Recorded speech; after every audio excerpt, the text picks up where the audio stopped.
Alright, we're here. Start tear down. First thing I'm going to do is take the turbo system off. Take the turbo, the piping, the hot side, and then we'll do a compression test on it. I don't think that's going to show anything. I might be surprised, but it's something you might as well do just to, knock it off the list, I guess. But shouldn't take too long. Do that. And I'll probably pull the valve covers too, check the rockers, because if the lifter is bad in there, you might see it right away. But oh yeah, I wanted to show you some goodies I got for the new setup. I'm going to change some stuff underneath the car a little bit. This is an oil pan baffle. This goes in the oil pan. What I think happened is I also have a new oil pan.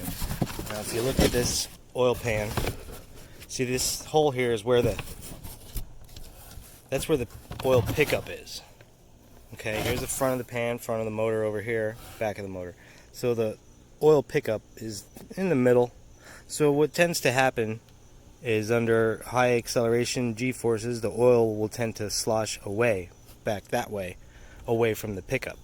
Now generally I've heard this happens only to guys like doing wheelies at the track, but I put the new tires on there and it hooked like it never did. Like second gear, it spun a little bit, pedaled it, and it just threw me back.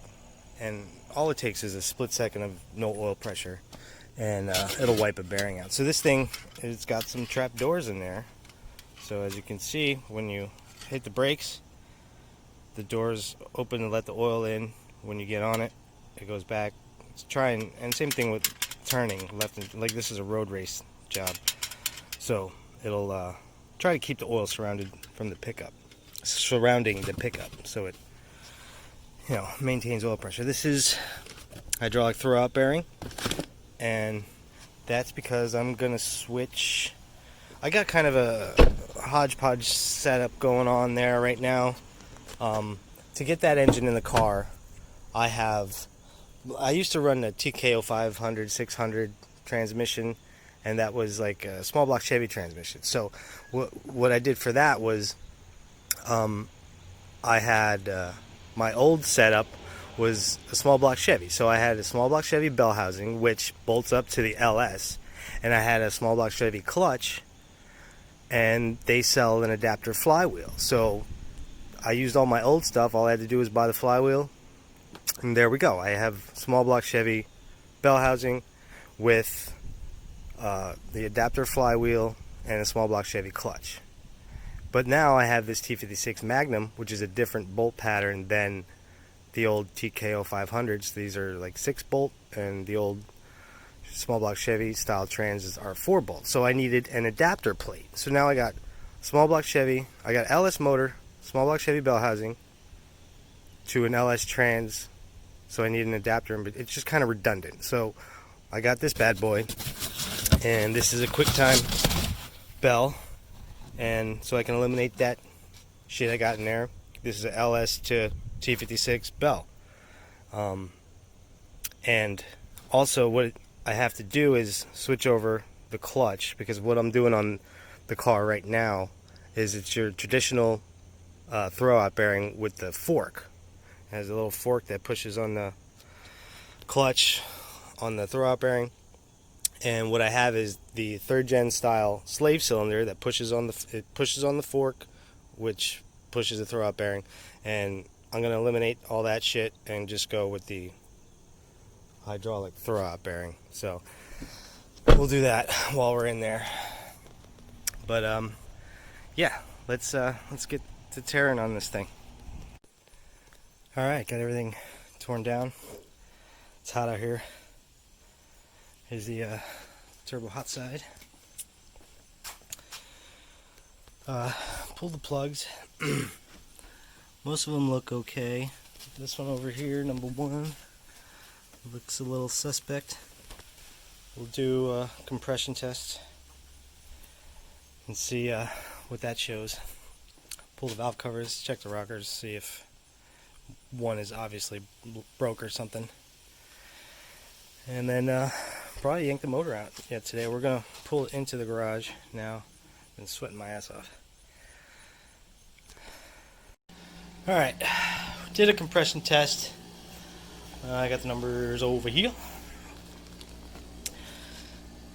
It's a little suspect right there, 150. I mean, the car has a ton of miles on it, but 165, 170, number 8 was 180.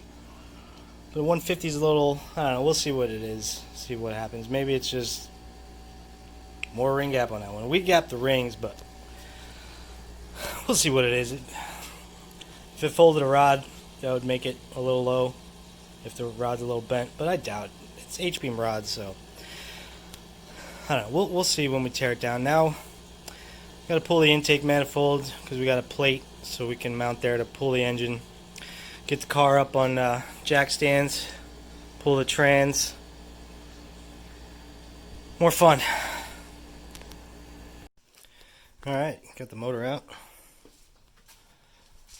For those of you who want to comment on how crusty it is, this was built back in 2011, so don't give me any shit. But yeah, it's got some leaks here and there.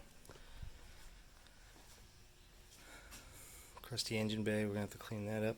Get rid of that harness. I got the Terminator X. And yeah, we're going to get after it. We're going to flip it over. Probably just look at the bottom end quick. Start taking shit apart, see what we see.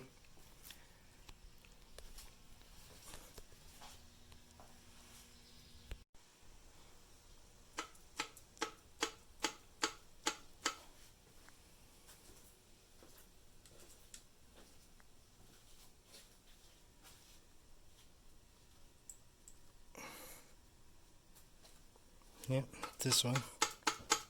This one right here.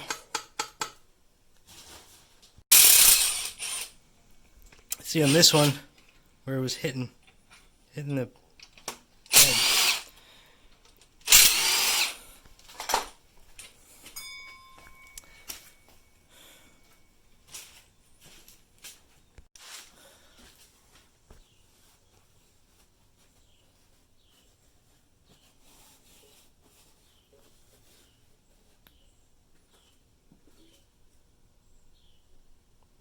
That's terrible looking. Look at the skirts. Let's see the skirt. Oh yeah, there's not much coating left. It still says, what does it say? And it gets the Weisco signal sign. Yeah. Oh, it probably has like 50,000 miles on it. Alright, we get the crank out. Bearings don't look great, but they're not terrible. This one's a little... There's like a stiff spot when I'm spinning the crank. Maybe the crank's bent. I don't know. Let's see. Cam looks okay.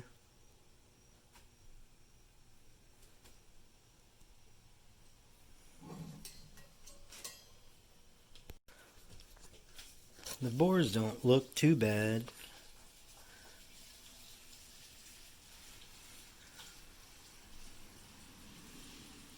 This was the one. It was a little rough, but still got hash marks. A set of rings should be alright.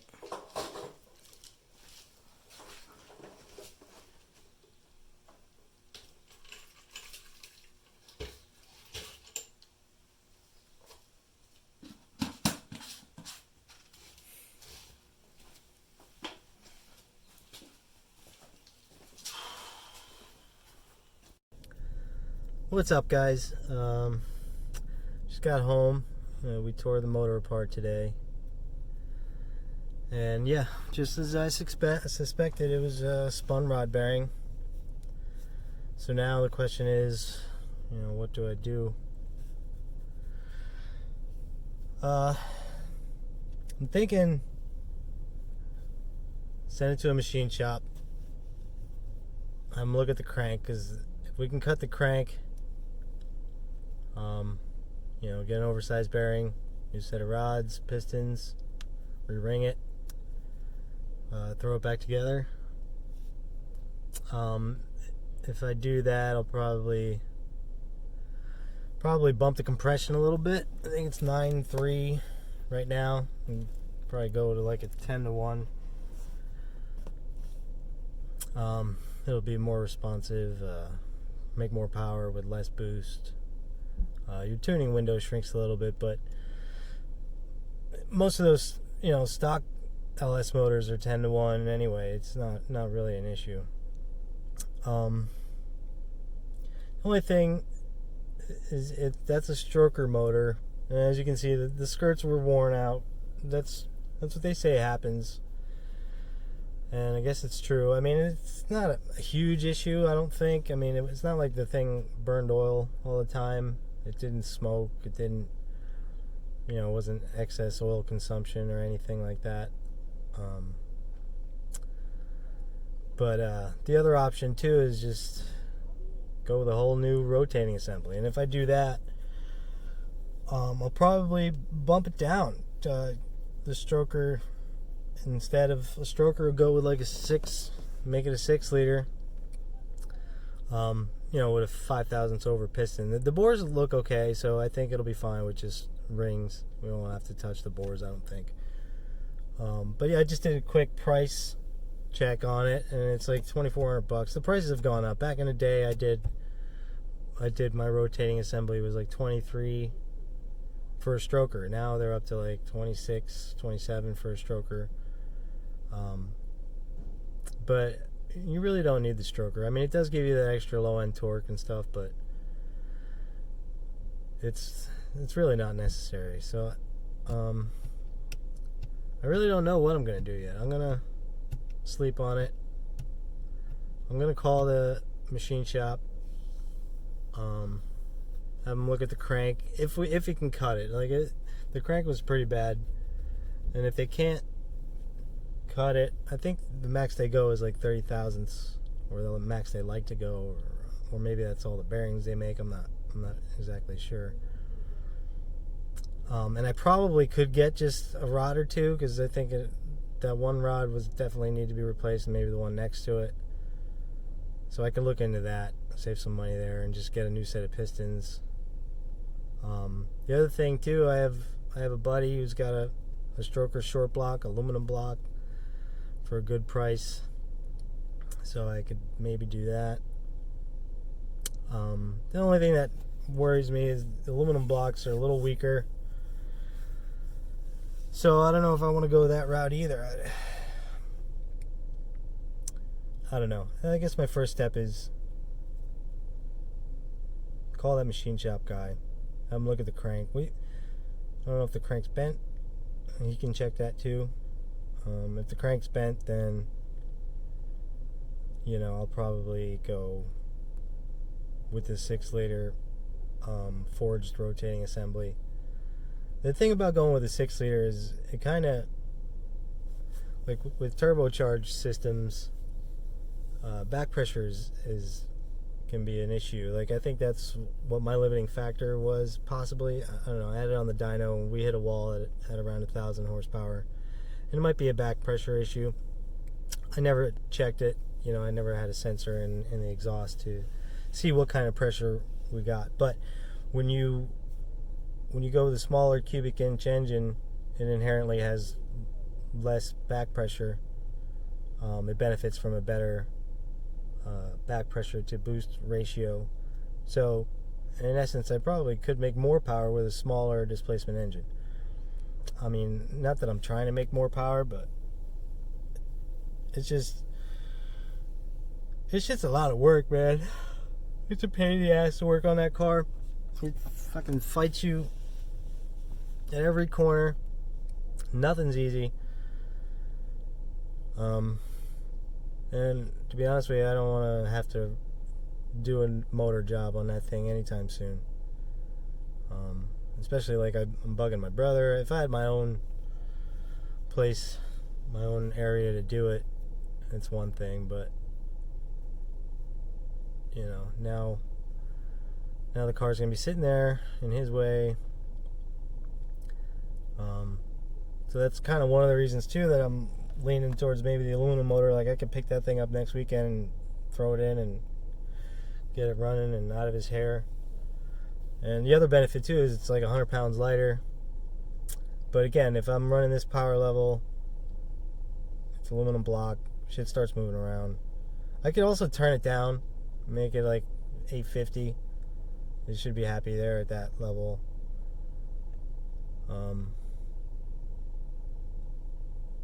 Yeah, I don't know. It's who wants to go backwards, you know? So I don't know. Yeah, I got some. First thing I'm gonna do is call the machine shop. We'll have them look at the crank. If he can fix it, we'll probably just throw it back together. That's probably gonna be the cheapest way. I'm not really concerned about how cheap it is. You know, the money's not too much of an issue for me, but it's one of those things where if the crank is fucked, then I'm just gonna get a new rotating assembly. Probably make it a 6-liter. But yeah, definitely undecided at this point. But I'll keep you guys posted. Later.